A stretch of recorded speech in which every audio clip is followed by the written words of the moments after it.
On this date, 2023, February 9th, the Beatles came to America in 1964.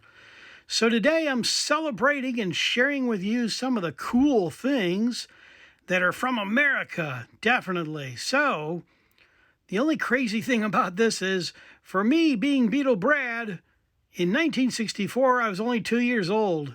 Give me a break, okay?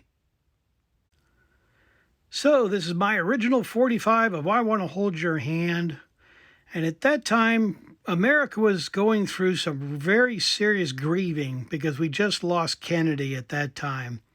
So America was really ready for a fresh and a new start, and it came from Liverpool, England, the Beatles.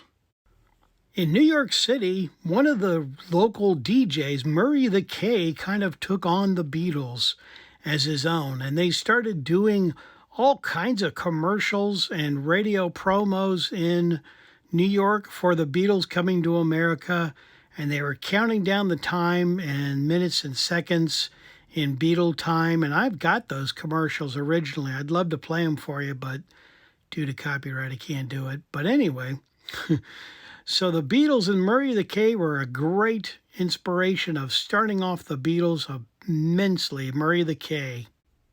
Then when the Beatles did land, waiting for them were just lots and lots and lots of reporters that were pulling at them and taking pictures and interviewing them. They were just absolutely overwhelmed with it all. But this is a great color photo shot of the Beatles in their press conference. Okay, and now for the biggest thing that ever happened to America, I think.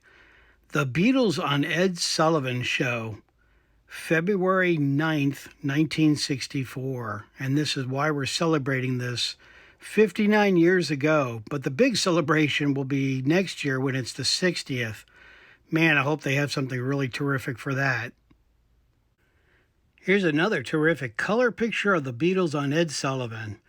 And Beatlemania now is in full force. That is for sure. Tons of Beatles merchandise and everything else you could think of was Beatle related at this time. My goodness, there was tons of it.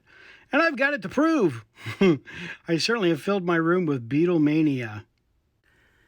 Beatlemania is in full force, and here's some of the Beatles American bubblegum cards. And I know I've got a lot of overseas people, and I know they made them in UK, Beatle bubblegum cards, and they're different than America, but here's just a little picture of some of the bubblegum cards. And yes, I do have complete sets of all of the Beatle cards as well. I'm going to end my video here because I'm having a lot of problems with the video and audio portion of this video. So just know that it's February 4th, the Beatles. And that was just great to know that they come to America and started a whole new world in rock and roll. So long live the Beatles! Yeah, yeah, yeah.